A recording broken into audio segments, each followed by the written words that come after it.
Shalom everyone, Ate Ay once again. For today's vlog, our lesson is about suffixes. Hebrew language commonly adds suffixes to prepositions, nouns, adjectives, verbs, and conjunctions. Suffixes add to indicate possession and direct objects. They also use for the construct noun form. Guys, this is the suffixes according to the gender. Okay guys, now we will start to the preposition to plus suffixes according to the gender. To me, in Hebrew, li. To you, masculine singular, likha. To you, feminine singular, lah. To him, lo. To her, la. To us, lano. To you, masculine plural, lakhem. To you, feminine plural, lakhen. To them, masculine plural, lahem. To them, feminine plural, lahen. Okay guys, pay attention. Lano, lakhem, lakhen, lahem, and lahen, all written in red, that is the suffixes. Okay, next. My or mine, in Hebrew, sheli. Your, shelcha. Your, shelach. His, shelu. Her, shela. Our, shelanu. Your, shelachem. Your, shelachen. Their, shelahem. Their, shelahen. Okay, next. Me, oti. You, otcha. You, otach. Him, oto. Her, ota. Us, otano. You, otkem. You, otken. Them, otam. Them, otan. Guys, I will give you example of simple sentences using these words. Do you need me? Atat sarikuti.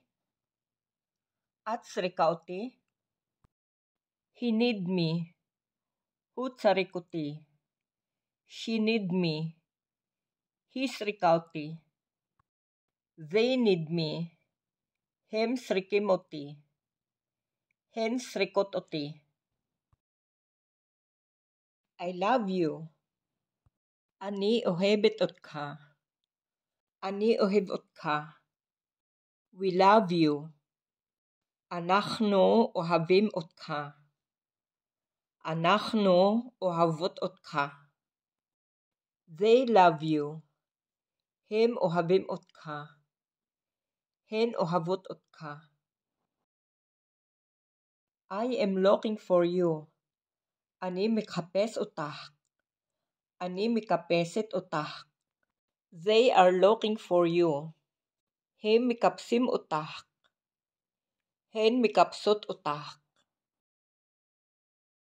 I like him. Ani ohev oto. Ani ohevet oto. They like him. Hem ohavim oto. Hen ohavot oto. My mother need her. Ima shili srikauta. My father need her. Aba shilit sarik uta.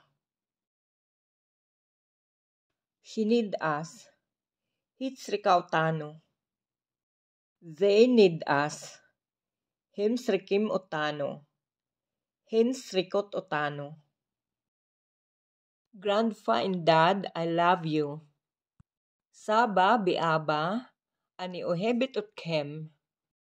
Grandma and Mom, I love you. Savta viima, ani ohebit utken.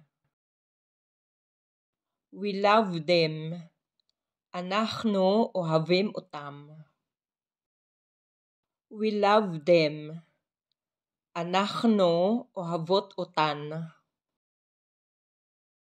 Okay guys, let's move to the next suffixes.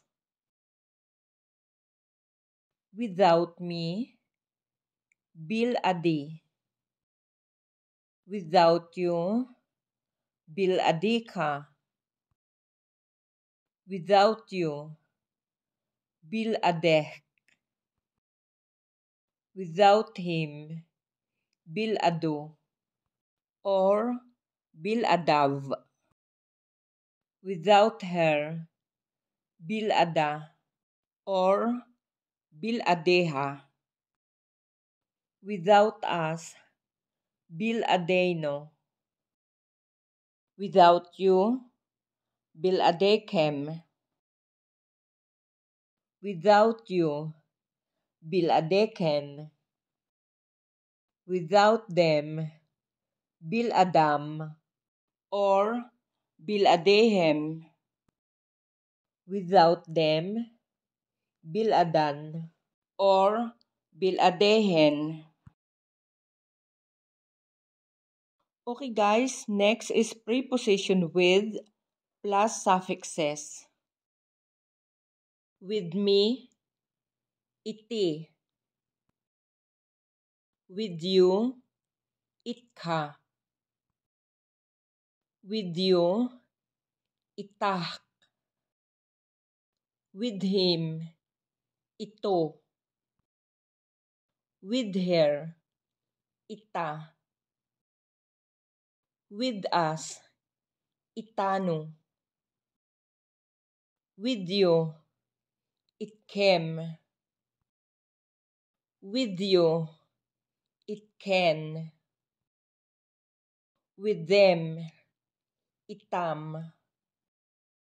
With them, itan.